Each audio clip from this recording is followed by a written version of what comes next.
Construyendo Futuros, mesa de trabajo sobre psicología infantil. Contaremos con la presencia de dos grandes personalidades, con el tanatólogo y sexólogo Marco Ángel Martínez Zárate y la maestra Aurora Sprón Ramírez. Primero cederemos la palabra al tanatólogo y sexólogo Marco Ángel Martínez Zárate con el tema La importancia de la educación sexual infantil en un mundo digital. Antes de cederle la palabra, voy a leer brevemente su semblanza curricular. Marco Ángel Martínez Zárate es pasante de psicología por la UNITEC, Universidad Tecnológica de México. Cuenta con una especialidad en tanatología clínica enfocada en el duelo por muerte perinatal y la prevención del suicidio por la Asociación Mexicana de Tanatología. Es sexólogo con certificación DC3. Cuenta con un diplomado en psicoterapia integrativa con especialización en enfoques de la corriente cognitivo-conductual. Igualmente cuenta con un diplomado en psiquiatría y se encuentra en proceso de obtener la certificación en suicidología en el Instituto Hispanoamericano de Suicidología, además de estar en proceso de obtener la certificación internacional como educador sexual en la Universidad Miguel Cervantes de la Madrid. Marco es agente capacitador externo por la Secretaría del Trabajo y Prevención Social e instructor certificado ante la SEP Conocer. Actualmente, Marco realiza práctica clínica como tanatólogo en el estado de Querétaro. Marco, qué gusto tenerte por aquí nuevamente. Te cedo la palabra. Muchísimas gracias y muchísimas gracias también a la maestra Yarin Maldonado por permitirme estar acá y abrir esta mesa se abre la mesa, pero también es un cierre para todo esto que se fue construyendo a lo largo de estas horas, que para ustedes son horas, pero para nosotros fueron pues semanas e incluso pues para la directora poner meses de planeación para que se llevara a cabo este simposio. Y cerramos ahora de esta forma en una mesa de diálogo en donde pretendemos plantear situaciones actuales de lo que enfrentamos nosotros como terapeutas en la psicología infantil. Todo lo que tenga que ver con la psicología, así es como hermoso es de complejo. O sea, es hermosa la psicología, sí, por supuesto, pues, si no, no nos dedicaríamos a esto, pero también es súper complejo, y más hablando de los niños, porque los niños son nuestro futuro, y eso es lo que muchas veces a los adultos no nos gusta entender o nos cuesta trabajo entender. Los niños actualmente son el futuro de la sociedad y por ende los tenemos que cuidar. Tenemos que hacer que vayan con las mejores herramientas posibles. Yo no puedo cambiar cómo está el mundo actualmente, tal vez. No puedo cambiar a lo mejor ciertas circunstancias con las que se van a encontrar, pero sí puedo cambiar el hecho de cómo les enseño a afrontarlas, el hecho de cómo les enseño a protegerse, el hecho de cómo les enseño a cuidarse en esta sociedad en donde tienen que aprender muchas veces sí a valerse por sí mismos, pero también a no olvidar, pues que nosotros también estamos detrás, ¿no? Que también estamos nosotros como un apoyo y tomarnos en serio lo que significa ser una red de apoyo para un niño, porque es un problema muy fuerte que nos encontramos los terapeutas que trabajamos con niños y es eso. Cuando un terapeuta trabaja con un niño, yo no solamente estoy trabajando con el niño en el consultorio, también necesito trabajar con los papás. Y muchas veces creen que es así como de, o sea, tú nada más quieres trabajar con él un rato y ya después nos quieres regañar a nosotros. No, yo lo necesito porque a mí no me conviene y no es sano que el consultorio se me convierta en una cajita de cristal en donde el niño está bien una hora y media o 30 minutos, dependiendo de la edad del niño, de cuánto aguante la sesión.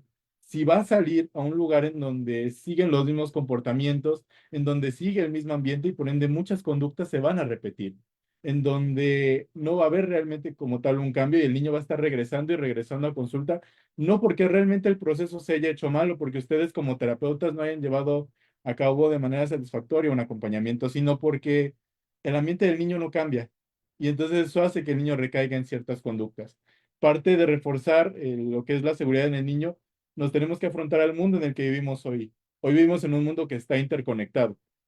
En este simposium ya vimos lo que son un poquito los riesgos, ya vimos lo que son todo este tema de lo que están expuestos los niños en el mundo digital. Yo no vengo acá a hablarles de lo mismo porque realmente sería muy repetitivo, sino yo quiero más enfocarme al área práctica y al área que como sexólogo les puedo recomendar para proteger a los niños sobre lo que pueden ser los riesgos que se encuentran en Internet relacionados como, por ejemplo, con la pornografía infantil, con la hipersexualidad, con la pornografía en general o con algunas cosas que muchas dicen que no es pornografía, que es arte erótica, etcétera, etcétera, ¿no? El hecho también de que, por ejemplo, muchas plataformas que se dicen ser para niños son muy fáciles de vulnerar en cuestión de sus filtros y puede llegar a los niños cierto contenido que no es adecuado y que supuestamente en esa plataforma no debería de estar, como puede ser el ejemplo de YouTube Kids. Para quienes no conozcan YouTube Kids, bueno, es una plataforma que justamente el propio YouTube hace para dividir el contenido.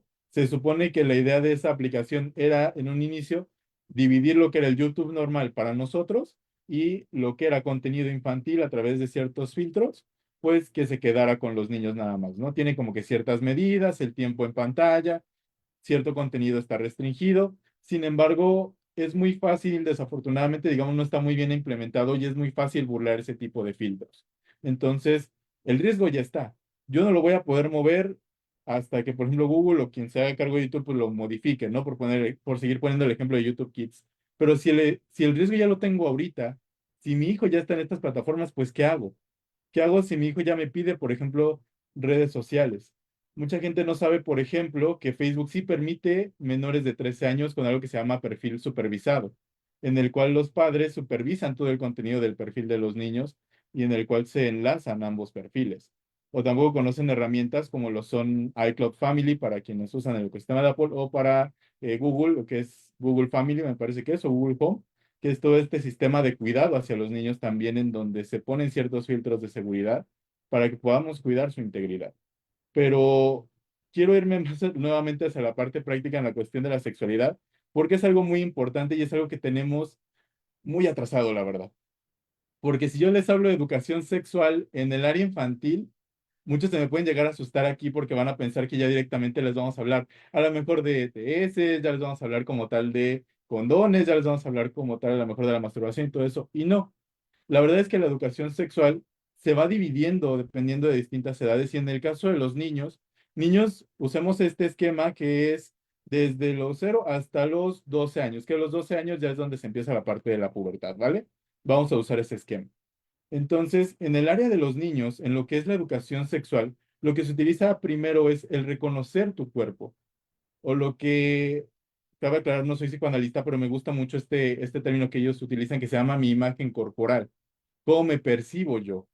¿Cómo me percibo como esta persona que soy? Eso es lo primero, percibirte a ti, percibirte cómo eres, tus partes del cuerpo, qué cosas pueden ser de acceso para todos, qué cosas son privadas, qué cosas son íntimas, qué cosas tienes que tener cuidado.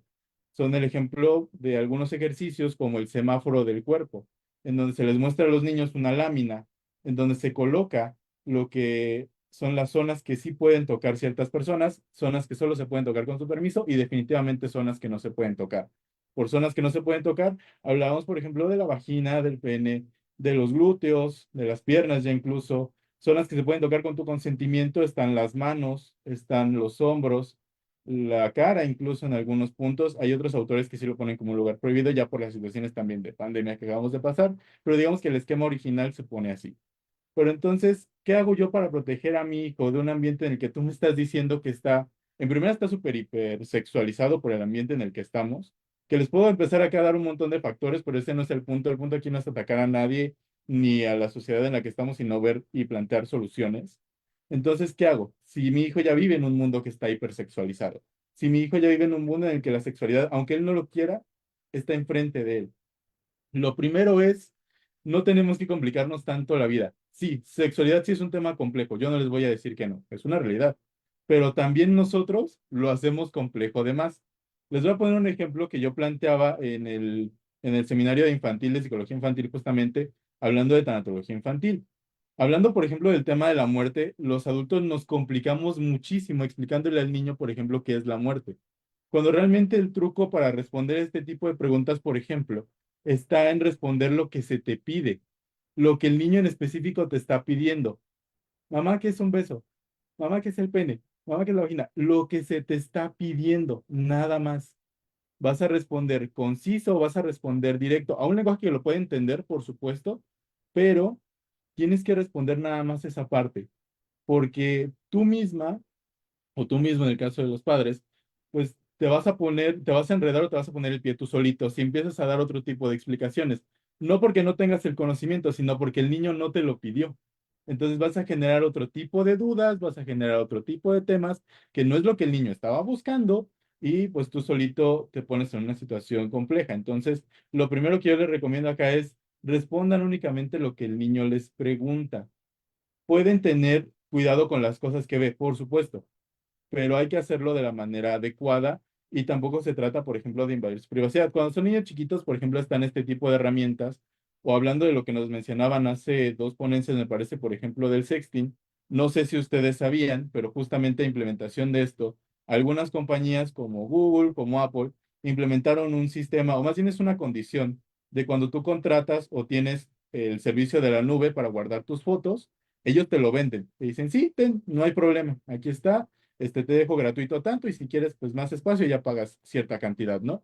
Pero hay una condición que no muchos leen y que es muy importante para el avance de la educación sexual, que tus fotos van a ser analizadas, por ejemplo, que tus fotos van a pasar por una base de datos en donde tienen datos de víctimas de niños desaparecidos, de niños en donde fueron encontrados en sitios de pornografía infantil. No quiere decir que a lo mejor ustedes lo tengan, no, pero sí es importante que sepamos que existen este tipo de herramientas para cuidar a nuestros pequeños, que tenemos lugares a donde acudir, que tenemos maneras de estarlos supervisando y que tenemos, por ejemplo, este tipo de filtros.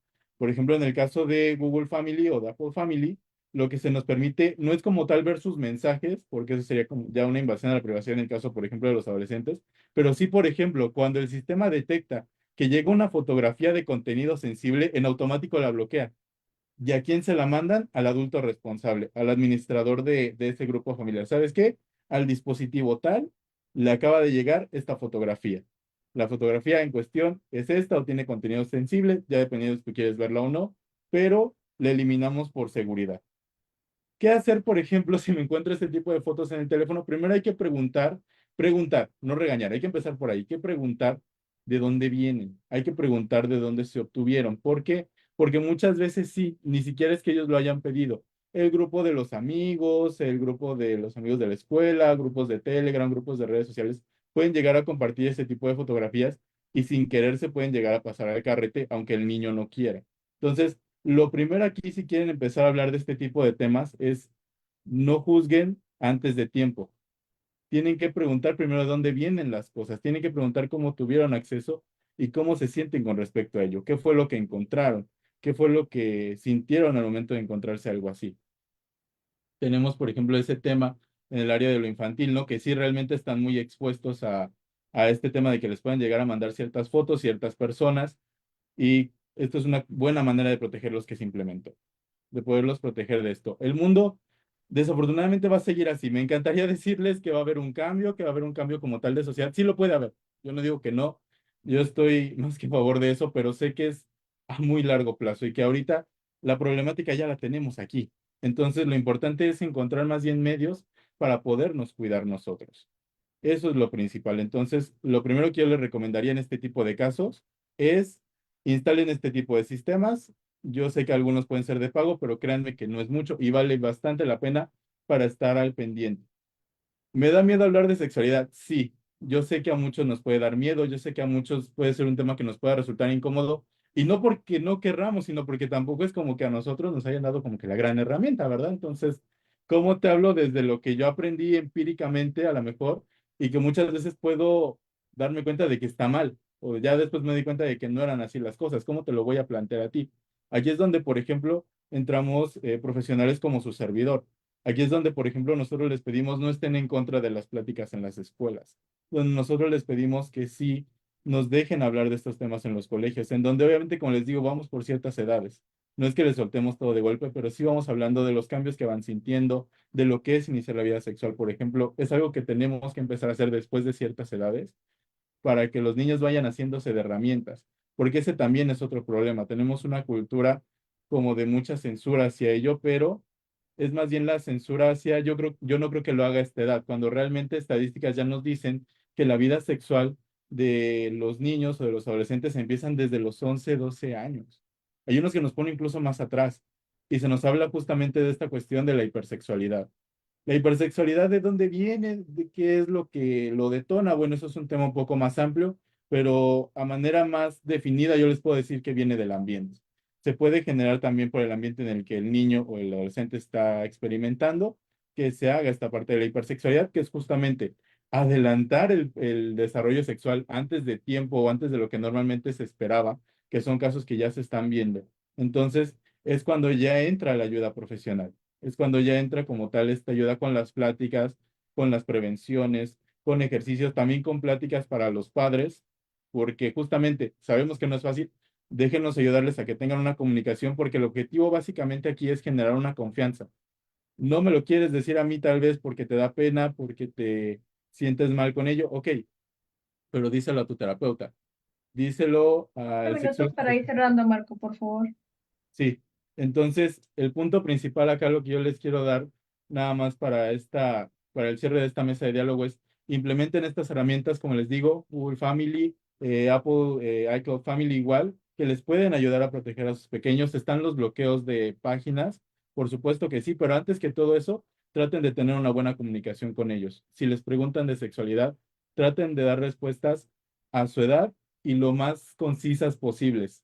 Yo sé que se quieren alargar, yo sé que a lo mejor quieren abarcar todo en un solo tema, pero créanme que si hacen eso, el niño lo va a entender mejor que si hacen todo de golpe, porque cuando lo hacen todo de golpe, el niño se le va a ir la idea porque nada más les pregunto una cosa y después lo van a tener que estar explicando y explicando. Y también que si necesitan algo, pues se acerquen a profesionales que les podemos apoyar. No les queremos quitar protagonismo, también de eso se trata. Muchas veces los padres no quieren acercarse a nosotros porque creen que les quitamos como esa experiencia. No, yo no te quiero quitar esa experiencia. Al contrario, te quiero ayudar a que lo hagas de la mejor manera posible y de que poco a poco vaya generando más confianza contigo. Y que así como yo puedo lograr que se abra conmigo en el sobre estos temas, pues lo haga también contigo más adelante. Pero para hacer eso, primero tienes que saber cómo están las cosas hoy, tienes que saber cómo reaccionar, que muchas veces es lo que les falla un poquito a los papás, y te ayuda a afrontarlo básicamente. Ese es el tema aquí que yo quería abordar hoy con ustedes. Es un tema súper largo, yo lo sé, pero me quería abocar a lo que realmente está pasando el día de hoy con la cuestión de hipersexualidad, cómo proteger a nuestros pequeños, cómo ayudarnos teniendo herramientas nosotros como padres y el objetivo que tienen. Es a donde yo me quería abocar, dándoles una buena educación sexual y protegiéndolos de lo que se pueden encontrar en algún punto. No sé cuánto tiempo me quede, Fer. 2 pequeños minutitos.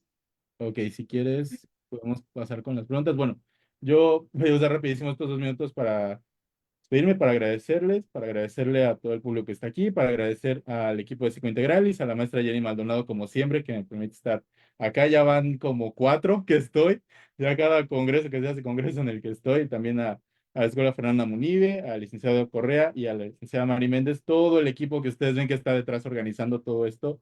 La verdad es que se hace verdadera magia aquí atrás. Muchísimas gracias, Marco. Al final dejaremos un pequeño espacio de preguntas y respuestas. Ahora contaremos con la presencia de la maestra Aurora Sprón Ramírez con el tema Tiempo en pantallas, impacto en las funciones ejecutivas de los niños. Antes de cederle la palabra, voy a dar lectura a su semblanza curricular. Aurora Sprón Ramírez es licenciada en Psicología por la Universidad Autónoma de Querétaro. Inició su trabajo participando en proyectos de investigación sobre aprendizaje y neurodesarrollo en niños en la Unidad de Neurodesarrollo y el Centro de Geociencias en la UNAM.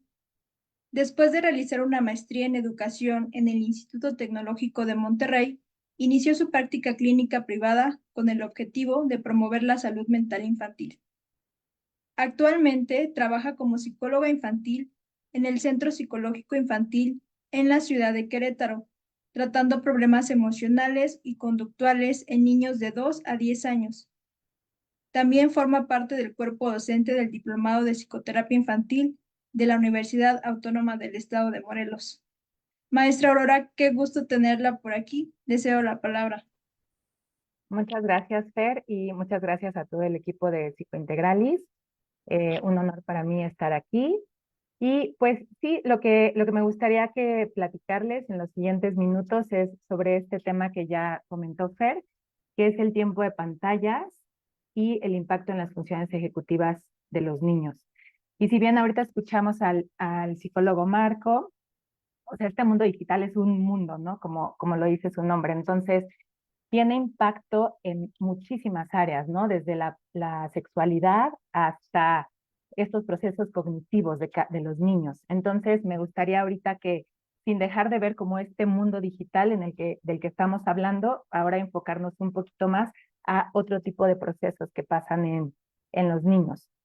Entonces, pues me gustaría primero como tener claro lo que son las funciones ejecutivas, que es de lo que vamos a estar hablando.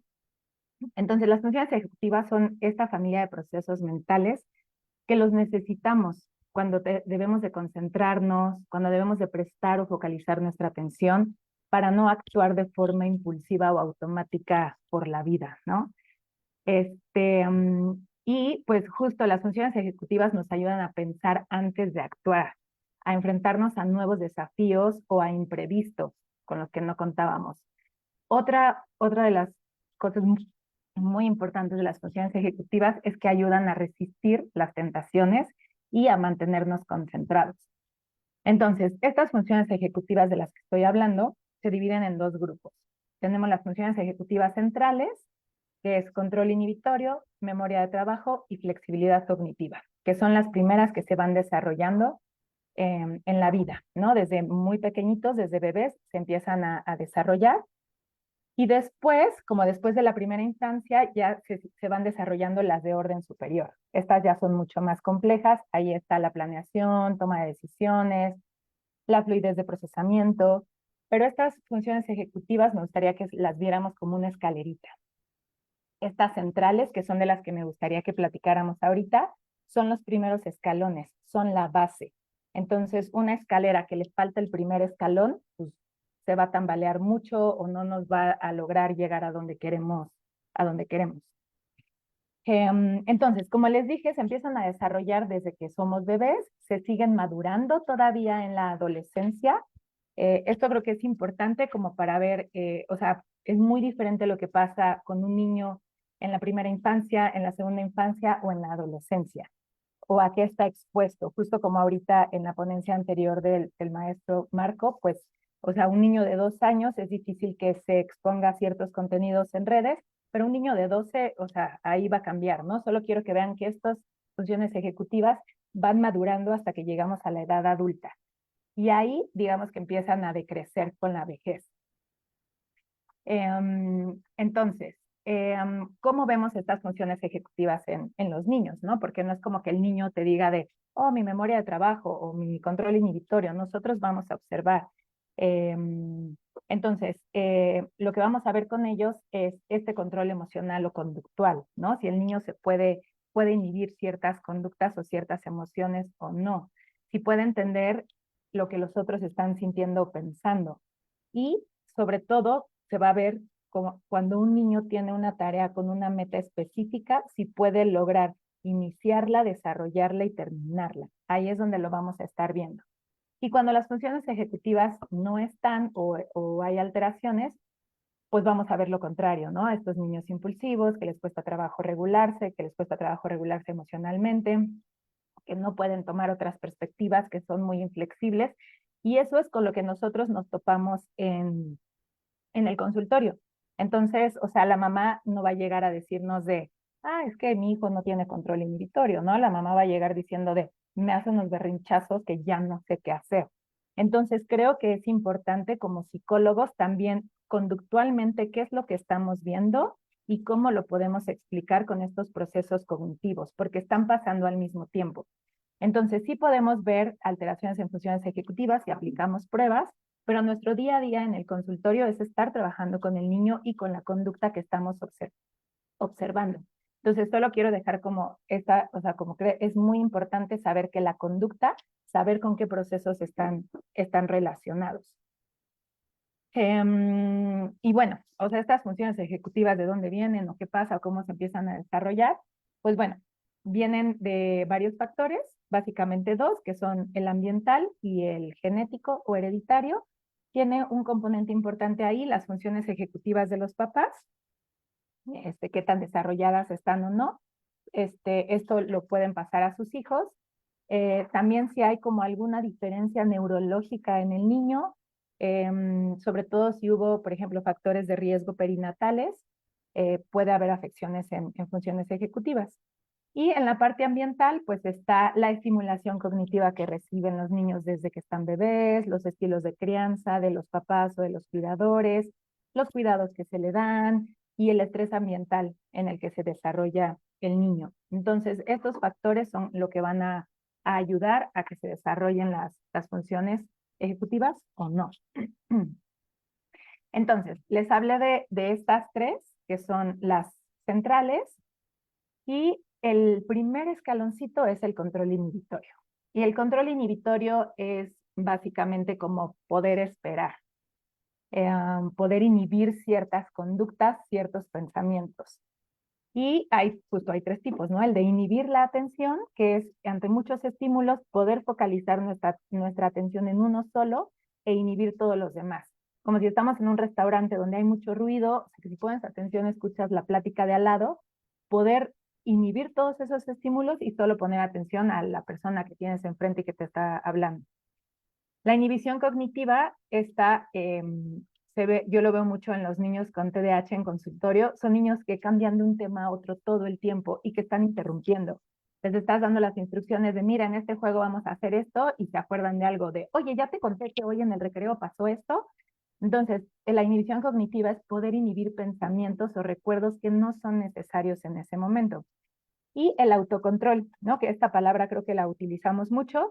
El autocontrol se refiere a controlar, bueno, a inhibir ciertas conductas o emociones, ¿no? Entonces está desde el, voy a dejar esto aquí, no lo toques, si pueden inhibir esa conducta o no. Ahí el autocontrol es la que nos va a ayudar a eso.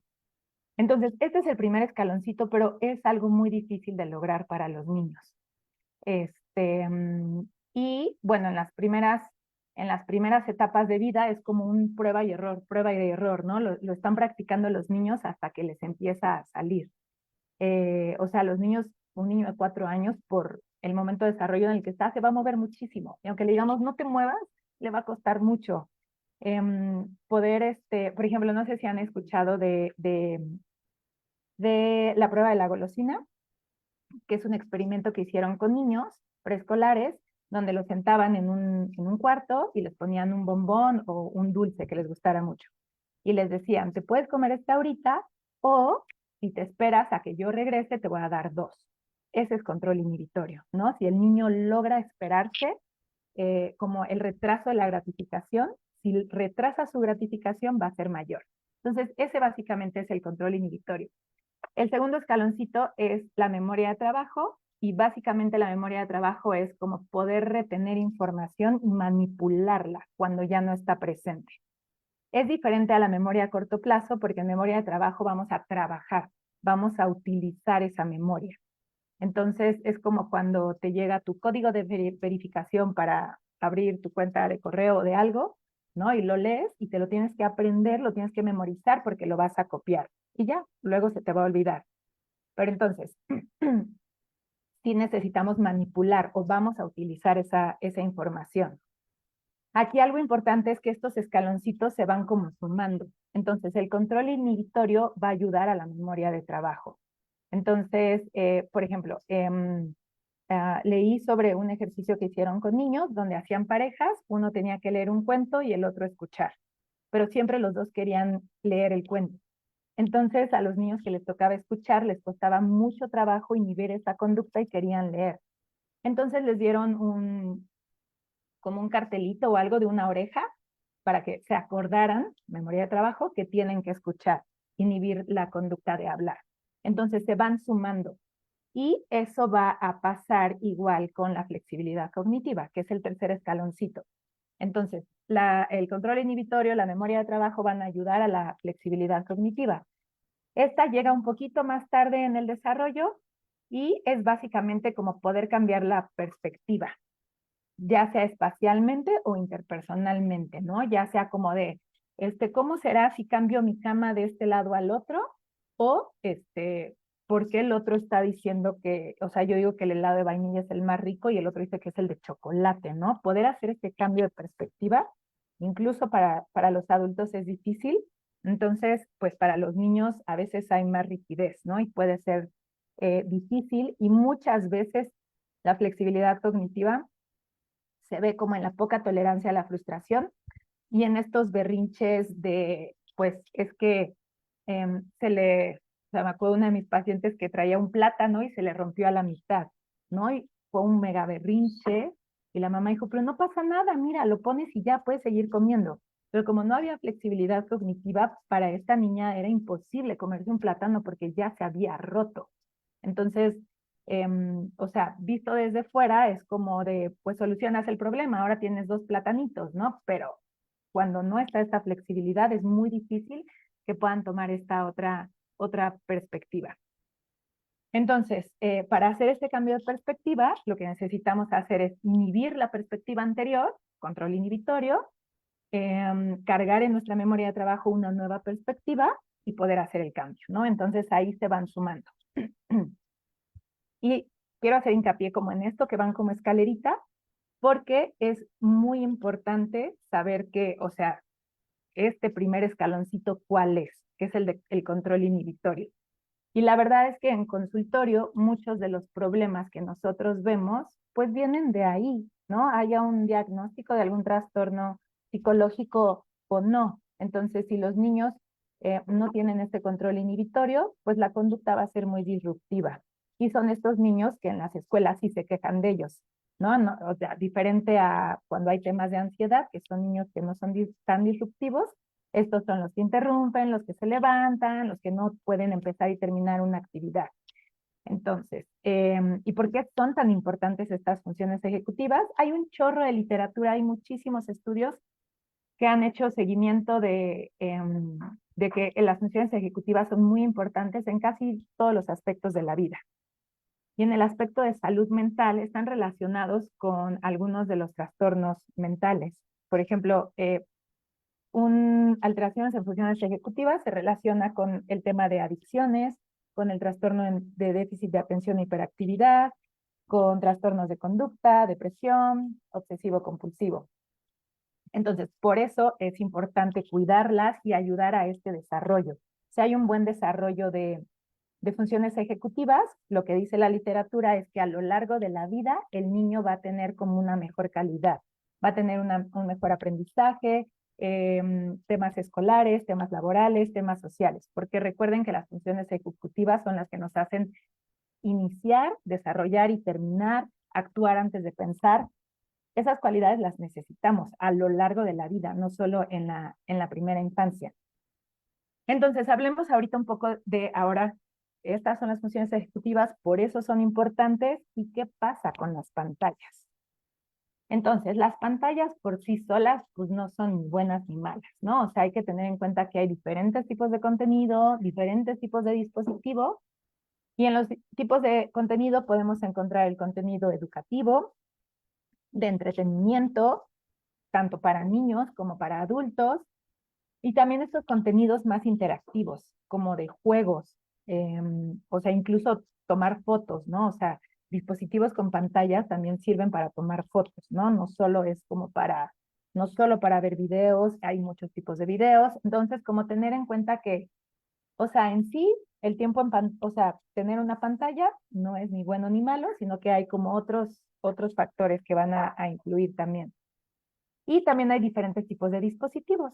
Tenemos básicamente los grandes, que son los que no se pueden mover o se tienen que ver en una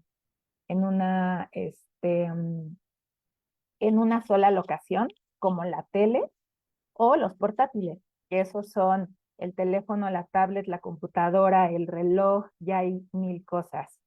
A ver, aquí en el chat pusieron, Norma, ¿podría repetir por favor los 3 escalones? El primero es control inhibitorio, después viene memoria de trabajo y después flexibilidad cognitiva. Esos son los 3. Entonces, hablando de los dispositivos, están estos grandes que no se pueden mover de lugar y estos chiquitos que se llevan a todos lados. Lo que se ha visto es que el uso de tecnologías va aumentando con la edad. Entre más años vayan teniendo los niños, más acceso y más tiempo van a pasar frente a pantallas o dispositivos. No se ha encontrado una diferencia entre género, niños y niñas por igual, y hay algunos datos que me parecen interesantes.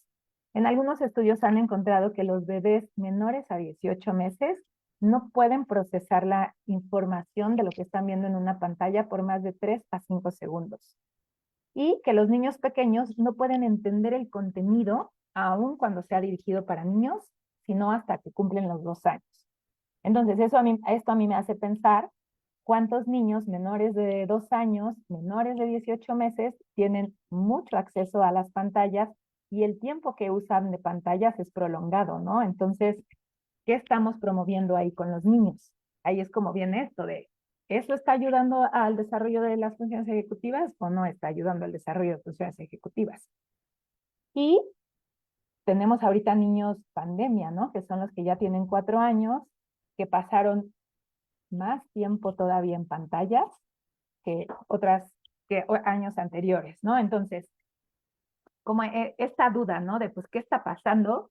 Se han encontrado en varios estudios de forma como muy general, como esta tendencia es que a un mayor tiempo frente a pantallas está relacionado con menores funciones ejecutivas, de forma como muy general. Y pueden encontrar como muchos estudios, pero de las cosas que más se repiten hay muchos estudios como en esta primera infancia, desde que son, o sea, bebés de 18 meses hasta los 6 años, y se han hecho como varios estudios, ¿no? Entonces, de forma general es esto, a mayor tiempo, menores funciones ejecutivas. Se han hecho evaluaciones de los niños a los 2 años y luego a los 4, y los que tenían menor tiempo de pantalla a los 2 tienen un mejor autocontrol. Recordemos que el autocontrol es parte del control inhibitorio y es el primer escaloncito, es la base de todo. Entonces, hablando como de estos 3 escaloncitos, lo que se ha encontrado o donde más relación hay es entre el tiempo frente a pantallas y el control inhibitorio. En memoria de trabajo y en flexibilidad cognitiva sí se ha visto como en general en funciones ejecutivas, pero digamos que donde más evidencia hay hasta ahorita es el autocontrol, ¿no? Y esto también a mí me deja pensando porque es el primer escalón, es la base de esta escalerita. Mis 3 minutos para ir cerrando, por favor. Ok. Entonces, también, como el otro lado de la moneda, es que se ha visto que hay ciertos contenidos que se ha visto mejoría, por ejemplo, en memoria de trabajo. Entonces, juegos interactivos en una tablet de memoria han tenido mejoría en memoria de trabajo. Y también, o sea, como les digo, no es solo por el simple hecho de tener una pantalla. Entonces, lo que se ha visto es que no importa, no importa tanto lo que el niño está viendo, sino el tiempo que le está dedicando a las pantallas. Y entonces, ¿por qué? ¿No? ¿Por qué es tan importante el tiempo? Y lo que los investigadores hasta ahorita están dando como una explicación es no solo por lo que pasa con el contenido, sino porque mientras el niño está en pantalla, ese tiempo está dejando de hacer otras cosas que son más importantes para el desarrollo de las funciones ejecutivas. Están reemplazando otras actividades como el juego imaginativo con objetos concretos, las interacciones uno a uno con pares o con otras personas, las actividades físicas de coordinación gruesa. Entonces, no es tanto si están viendo contenido educativo o no educativo, sino que están pasando mucho tiempo en las pantallas y están dejando de hacer otras actividades que sí fomentan el desarrollo de estas funciones ejecutivas. Esto que les estoy contando es como lo que se ha visto en estos primeros 6 años de vida, pero ahí no termina el desarrollo de las funciones ejecutivas y las conductas de riesgo o los riesgos a los que se presentan los niños más adelante, pues van siendo diferentes. Justo lo escuchamos ahorita con el maestro Marco. Entonces, si un niño por el tiempo de pantallas no está desarrollando este control inhibitorio, a los 12 años que sea un adolescente y tenga acceso a redes y a otro tipo de contenidos, pues va a ser todavía más difícil para él como poder inhibir esta tentación y se puede meter en otro tipo de problemas. Entonces, bueno, creo que pues nuestros retos en este tema sí es como falta investigación en otras edades, pero sí como cuestionarnos por qué están pasando antes de los 18 meses tanto tiempo en pantallas, ¿no? Y de qué otra forma nosotros desde la psicología infantil podemos ayudar a que sí se desarrollen idealmente estas funciones ejecutivas. Y con esto cierro, Fer. Muchísimas gracias, maestra Aurora. Muchísimas gracias, Marco. Vamos en este momento a aperturar la oportunidad de que las personas que están por allá en Facebook o las personas que se encuentran de este lado en esta sala Zoom hagan las preguntas pertinentes para continuar con este diálogo. Y si no, ya pasamos como a algunas preguntas como muy específicas. Si gustan abrir sus micros, tenemos toda la oportunidad de hacerlo. Por ahí sí me pueden mandar las preguntitas de Facebook. Son temas muy interesantes, definitivamente, ¿no? Desde los dos polos, viéndolo desde esta parte de la sexualidad infantil y desde las funciones ejecutivas, ya lo decías tú, Aurora, no es tanto el que se use, sino el tiempo, ¿no? Y Marco también nos mencionaba un poco de eso, no es estar en contra de la era digital, sino más bien qué cuidados tenemos ante las necesidades que se presentan justamente en esta era. Muchísimas gracias. Bien, pues vamos a abrir. No sé si alguien guste por ahí comentarnos alguna duda, alguna pregunta, alguna aportación. Yo sí tengo muchas dudas, ¿eh?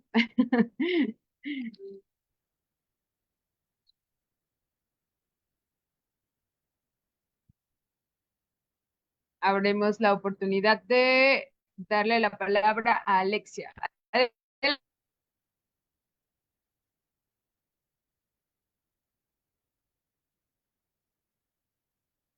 Hola, ¿me escuchan? Buenas noches. Perfecto, buenas noches, Alexia. Sí, nada más como aportación, creo que había comentado algo en el grupo, pero pues me imagino que pasó desapercibido. Había leído alguna vez que, bueno, con relación a lo que el ponente, perdón, en relación a lo que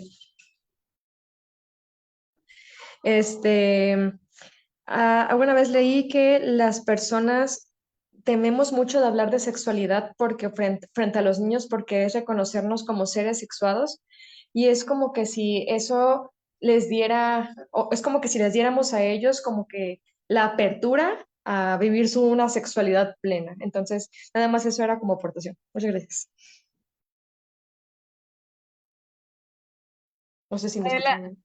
Sí, sí, te escuchamos. Adelante, Marco, con este comentario que nos hace Alexia. Sí, claro, gracias. Está perfecto, está padrísimo y tiene toda la razón del mundo. Existe algo que nosotros tenemos que comúnmente en el gremio le llamamos los mandamientos de los sexólogos. Bien, formalmente se llaman los principios sexuales. Y justamente el primero de ellos es todos somos seres sexuales. O sea, todo ser humano es un ser sexual. Absolutamente todo. Entonces, en este tipo de comentarios refleja justamente ese principio. Refleja el tema de que sí, el tema es que queremos hablar y queremos tener la confianza, pero muchas veces no es que no la tengamos, sino que no sabemos cómo expresarlo y es allí donde podemos causar un poquito de confusión y donde entramos nosotros nada más un poquito a apoyar. Pero realmente el que lo hagan ustedes está padrísimo y justamente eso es lo que buscamos, que se abra la comunicación con ustedes.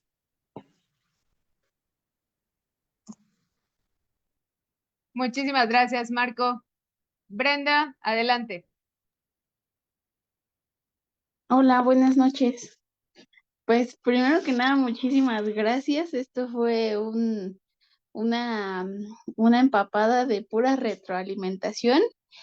Y yo sí me gustaría hacer nada más un pequeño comentario ahora sí que desde mi trinchera, yo soy psicopedagoga, trabajo mucho, pero la parte del lenguaje también.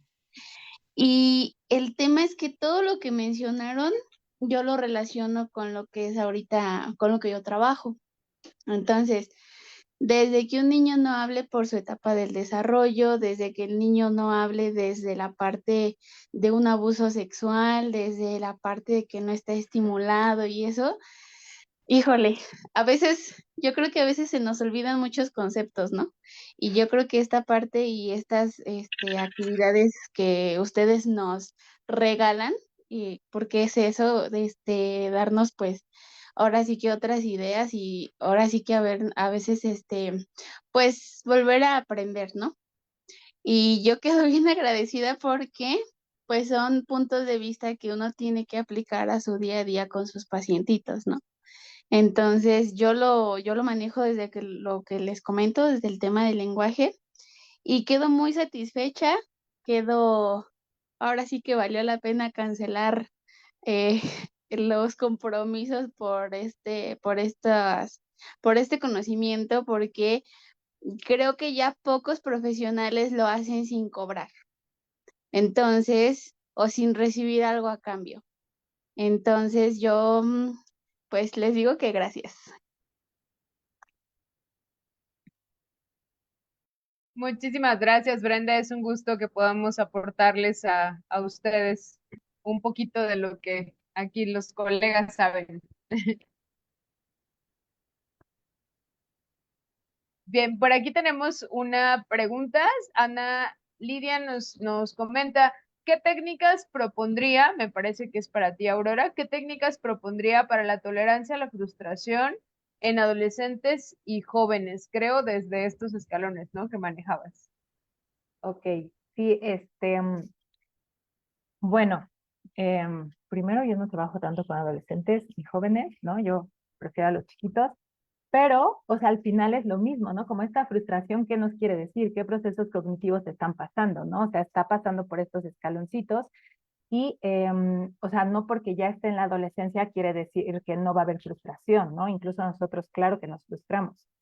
Entonces, pensándolo como muy desde las funciones ejecutivas, porque al final, pues sí tenemos que saber, como más contexto sobre ese paciente en particular, qué es lo que está pasando, si hay algo más que esté como detonando esta frustración, pero viéndolo como muy general desde funciones ejecutivas, o sea, creo que con los adolescentes y jóvenes también ya al tener como este desarrollo cognitivo más avanzado, pues podemos utilizar más técnicas, ¿no? Como empezar o sea, frustración es totalmente la flexibilidad cognitiva, ¿no? Donde ellos tenían un plan, no sucedió como ellos querían, viene esta frustración y así es como la vemos, ¿no? Entonces el control inhibitorio no puede controlarlo y vienen como estas conductas de frustración, ¿no? De hacernos ver que esto no nos gustó. Entonces ahí es como reforzar desde el control inhibitorio con cosas pues muy de adolescente, ¿no? Ya no tanto como de niño, pero de todas maneras se puede trabajar lo mismo, ¿no? Como el retraso de la gratificación, ¿no? O sea, que ellos tengan que esperar para lograr ciertas cosas, que vayan también como ahí ya está la planeación, ¿no? Entonces, que vayan haciendo como ciertos planes, o sea, esto antes de la frustración, ¿no? Esto es como hacerlo alrededor para cuando llegue este momento tengan más herramientas. Y la flexibilidad cognitiva, pues es como siempre estar buscando otras formas de. Entonces, creo que ahí hay como muchas formas de, está muy relacionada con la creatividad. Entonces, si los adolescentes empiezan como a explotar esta parte creativa en otros momentos, lo que se esperaría es que cuando vengan momentos de frustración, lo puedan tomar de otra forma. Y también como ellos ya, o sea, se puede hablar, como ellos ya identifican mejor que los niños, lo que están pensando y lo que están sintiendo, pues es también como cuestionar estos pensamientos, ¿no? Como ir haciendo una reestructuración cognitiva de qué es lo que pasó, qué pudieron haber hecho diferente y cuáles son como lluvia de ideas de todas las posibles soluciones. Y al final es como integrar estas estrategias y repetirlas, repetirlas, repetirlas, ¿no? Porque a la primera difícilmente salen, pero si las adquieren y las van repitiendo, pues les van a ir funcionando mejor. Espero con eso haber contestado la pregunta. Muchísimas gracias. Me parece que sí, te dice Ana Lidia, muchas gracias. Yo tengo una pregunta por acá para ustedes. Me gustaría mucho que abordáramos un poquito el tema de la identificación. Creo que desde la estructura que nos manejaron ambos, bueno, cuando nos hablaba Marco acerca de, pues que en definitiva tendríamos que trabajar con los papás, tendríamos que ver como el sistema de cuidado, ¿no? Que hay para los hijos en cuanto a la era digital y esta sexualidad que viven nuestros pequeñines actuales. Y de este lado, Aurora, hablando específicamente del por qué es mejor menos tiempo, ¿no? Frente a la pantalla. Creo que todo esto va en materia preventiva, ¿no? Me gustaría mucho que aperturáramos un poquito la línea de cómo lo identifico, ¿no? Porque muchas de las personas que nos están viendo por allá en Facebook es público en general, ¿no? Y de pronto no conocían a lo mejor de estos sistemas de cuidado que hay en las computadoras y que tampoco conocían acerca de lo que nosotros reconocemos como funciones ejecutivas. Créeme que aquí en este punto, Aurora, cuando he estado yo en los congresos o de pronto ahí cuando hablamos de las funciones ejecutivas, muchas personas no saben qué son las funciones ejecutivas y a lo mejor lo confunden con miles de cosas más, ¿no? Entonces me gustaría un poquito que nos fuéramos hacia la línea de cómo yo lo identifico desde el casa o quizá desde el ser docente, porque tenemos también como muchos docentes por acá en el foro. Muchas gracias a ambos, los escucho.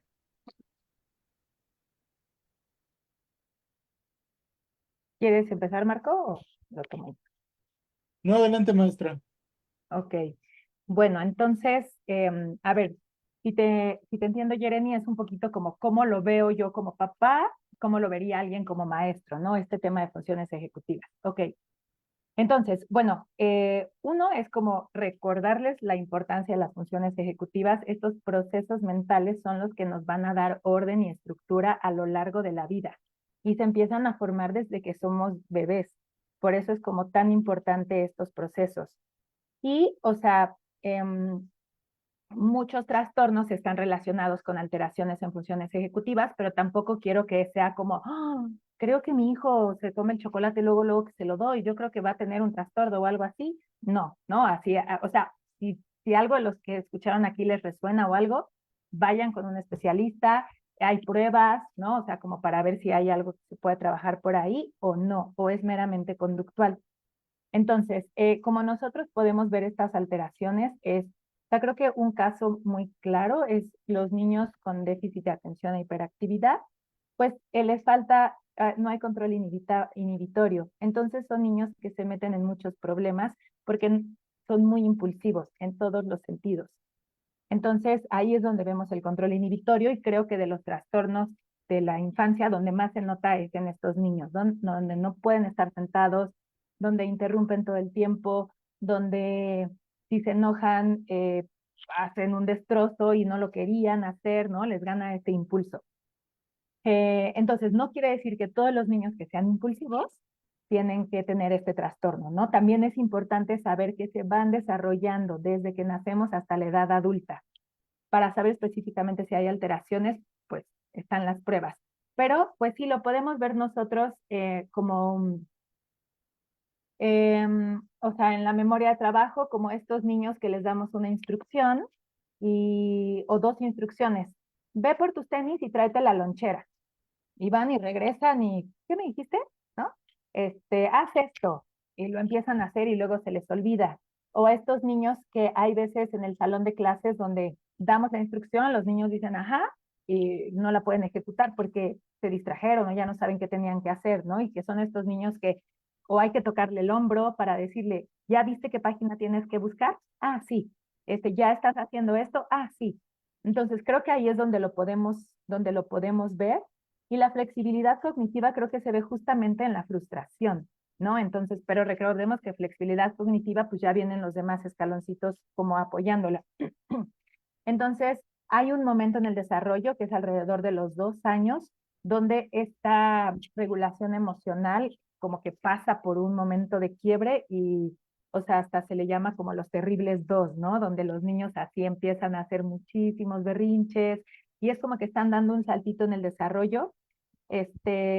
En ese momento se puede considerar como normal, eh, pero, o sea, también si ya es como que no pudimos ir al súper, no podemos salir de la casa, no puede ir a la escuela porque los berrinches son muy grandes, pues eso tampoco ya es normal. Entonces, lo de la flexibilidad cognitiva, hay niños que se les nota como esta parte de, bueno, no importa, entonces juego con esto. Bueno, se rompió, pero ahora le voy a hacer así. Y hay niños que si no se sientan todos los días en tal silla, no comen. Que solo quieren usar las playeras de manga corta. Que solo quiere tomar leche en su vasito de Pau Patrol. Y si le das la leche en otro vasito, viene un berrinche enorme, ¿no? Entonces, creo que esas son como formas en cómo lo podemos ver en la casa. Y en la escuela también lo podemos ver con estos niños que tal vez como que se esfuercen mucho y si no obtienen la calificación que quieren, se desmotivan mucho, hay mucha frustración, no saben cómo manejarla, porque como que su perspectiva está en una sola cosa, ¿no? Como que les cuesta trabajo ampliarla. Entonces creo que esos son como algunos ejemplos de cómo los podríamos ver tanto en casa como en escuela. Ok, muchísimas gracias. Vamos a continuar con Marco, pero antes de eso, yo quisiera que me auxiliaras un poquito, Aurora, porque ahorita que tú mencionabas todos estos síntomas, actualmente hay un como concepto de hipersensibilización. Y de pronto yo noto como niños hipersensibles, ¿sabes? Este es como el concepto. Y de pronto yo noto que hay muchas cosas muy similares con respecto a la falta de flexibilidad cognitiva. A lo mejor ahorita que me regrese contigo, me auxilias para saber cómo diferenciar o cuál es tu perspectiva de estos niños hipersensibles. Gracias. Adelante, Marco.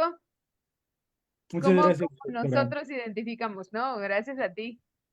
¿Cómo identificar? Vámonos por áreas, ¿vale? Vamos primero en casa. Bueno, en casa y en escuela este principio lo pueden utilizar ya que es súper básico y todo niño lo hace. Los niños son, y todo el mundo lo sabe y hasta lo decimos nosotros, son una esponjita.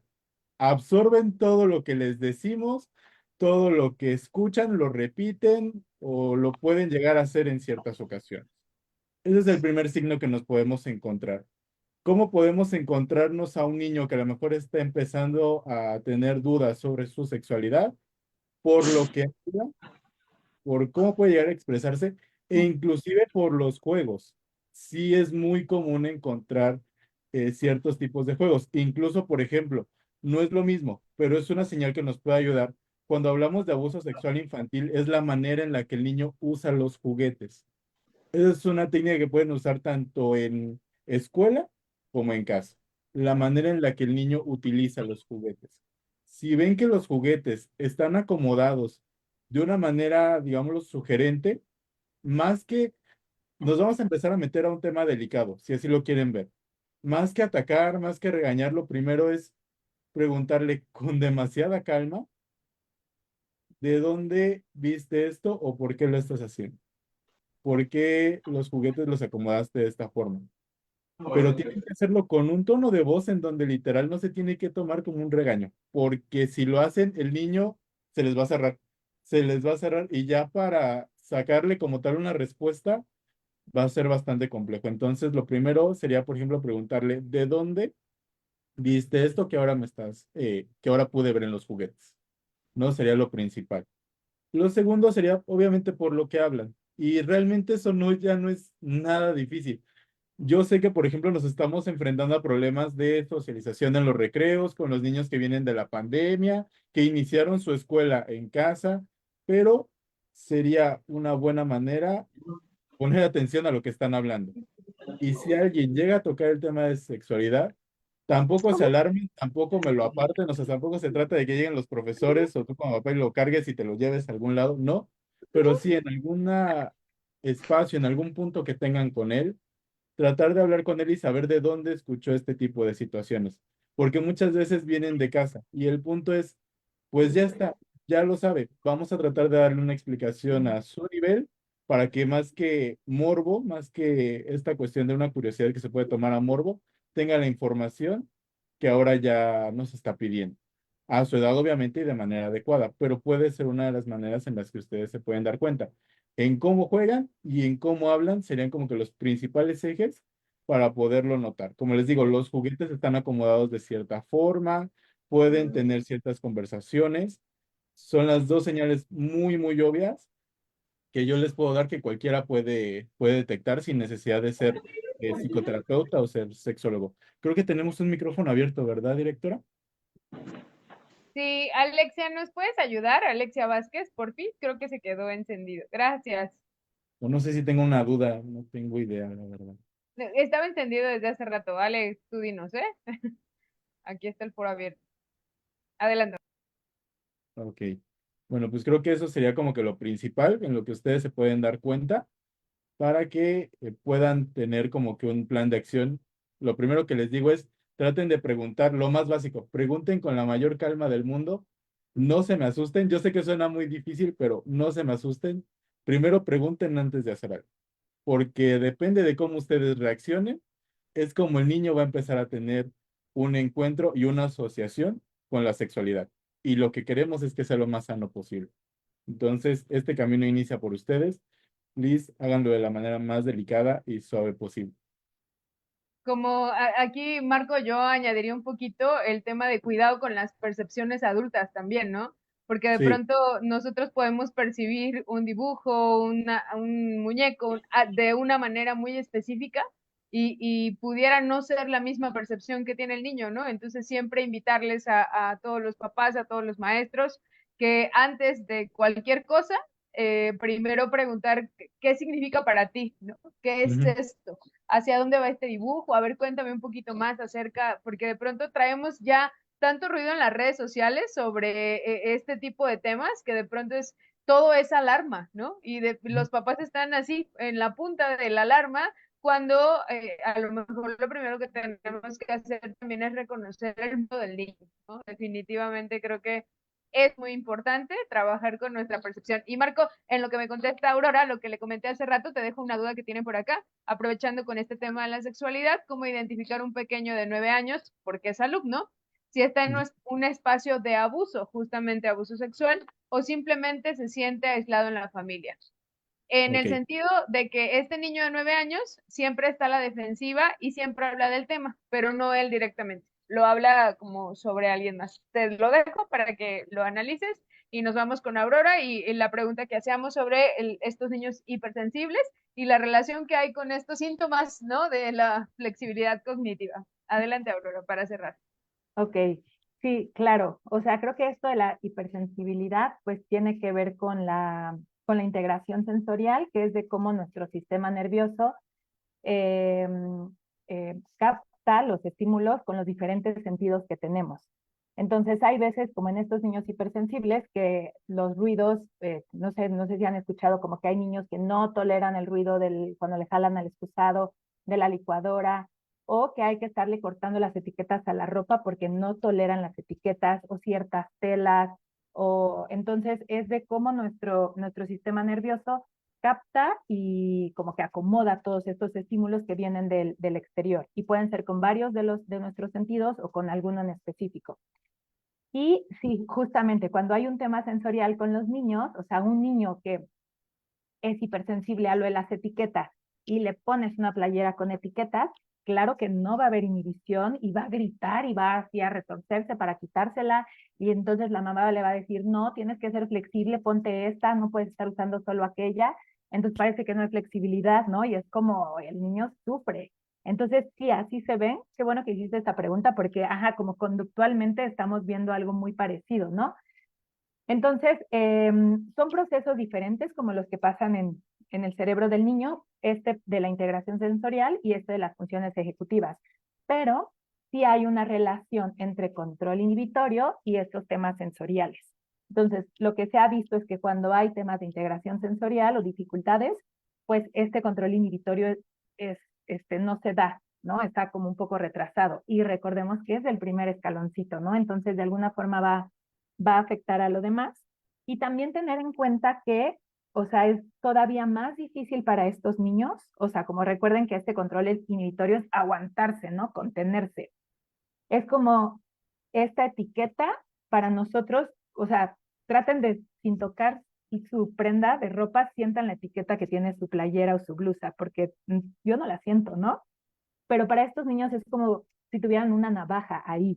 Entonces, es como, sí, hay un tema sensorial, sí, el control inhibitorio no está tan desarrollado, pero el estímulo por el tema sensorial es mucho más fuerte que para el resto de los niños. Entonces, igual si a nosotros nos pusieran un hielo o un cigarro en la espalda donde va la etiqueta, seguramente nuestro control inhibitorio no sería tan bueno, ¿no? O sea, sí gritaríamos, saldríamos corriendo, como, oye, no, esto está horrible, ¿no?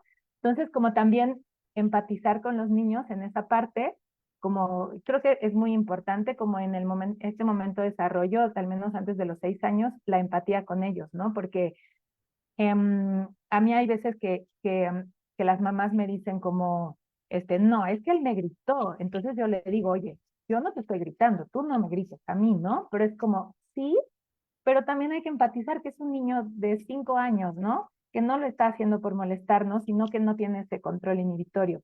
Y los niños cuando hay temas sensoriales también, ¿no? Como que vistos desde fuera es como de, ay, qué melindroso, no quiere comer nada, ¿no? Solo come, tengo un niño que no le gusta, un paciente no le gusta la comida fría, pero tampoco caliente. Entonces el sushi le gusta porque es una mezcla ahí y solo come sushi, ¿no? Pero es un tema sensorial. Entonces pareciera que hay poca flexibilidad, pero realmente es un tema sensorial. Digamos que ahí no hay tanta relación con la flexibilidad, pero el control inhibitorio sí, porque no lo pueden regular porque es demasiado fuerte el estímulo. Muchísimas gracias. Gracias, Aurora. Adelante, Marco, y vamos a cerrar. Claro, directora. Mire, analizando la pregunta, nos podemos encontrar aquí básicamente con dos escenarios principales. El primer escenario sería ver quién del contexto del niño le está hablando de ese tema, que por lo regular es un niño más grande o un adolescente. ¿Quién le está hablando al niño de ese tema sobre la sexualidad? Si es alguien de su entorno, si es un primo, o incluso algunos hermanos. Entonces, tendríamos que ver, esa sería la primera como alternativa que podríamos tomar. Si alguien dentro de su círculo de convivencia, familiar, lo que sea, le está hablando del tema, que por lo regular es mayor que él. Lo segundo, y lo cual también, por eso es que necesitaríamos un poquito más de contexto y es de donde yo me agarro con el tema de que indaguen un poquito más sobre por qué lo expresa o quién se lo menciona, porque muchas veces los niños, por la misma experiencia tan fuerte que puede ser un abuso sexual, crean un alter ego. Y el hablarlo en tercera persona es una manera, un mecanismo de defensa que ellos tienen de poder lidiar con o con o con esa culpa o con ese enojo, con el secreto que les pidieron guardar, ¿no? Entonces, ¿qué se hace? Se crea un alter ego a manera de defensa y por eso es que muchas veces lo pueden hablar en tercera persona. Entonces, vuelvo a lo mismo y si se dan cuenta es el principio más esencial de todo el tema de la sexualidad. Pregunten, ya tienen más o menos como una observación clínica, pregunten quién se lo mencionó, pregunten un poquito el contexto para no adelantarnos a hacer conclusiones, tampoco asustarnos y pues tampoco iniciar los protocolos pertinentes si no es necesario. Aquí yo agregaría para ti como docente que haces esta pregunta, siempre que tú tengas este tipo de cuestionamientos, da parte a tus autoridades con documentación que te firmen, porque es muy importante que no solamente tú sepas esta información, de pronto nosotros no sabemos si puede existir o no un agresor y si a lo mejor este agresor puede estar en casa. Entonces siempre cuento la anécdota de una maestra, ¿no? Que tiene estas dudas, lo hace saber a la familia y como el agresor estaba en la familia, hacen cumplir una pena bastante complicada a la maestra con la intención de esconder al agresor verdadero, ¿no? Entonces, si tú eres maestra y tienes la algo del no quiere decir que no lo hagas, siempre por favor respáldate y como bajo todas las dinámicas posibles, tener quien más, aparte de ti, sepa esto. Adelante, Montserrat, para terminar. Sí, gracias. Sí, bueno, a lo mejor agregando a esta parte que mencionan, ¿no? El saber escuchar, el saber preguntar primero antes de tener una o adelantarnos a situaciones, el preguntar porque, bueno, yo lo veo así desde esta parte, ¿no? Porque bien lo mencionan, si quizá el agresor se encuentra en el domicilio, entonces es también sobre guardar la integridad del menor, porque no sabemos si realmente pueda correr algún riesgo mayor del que ella está viviendo dentro del mismo domicilio.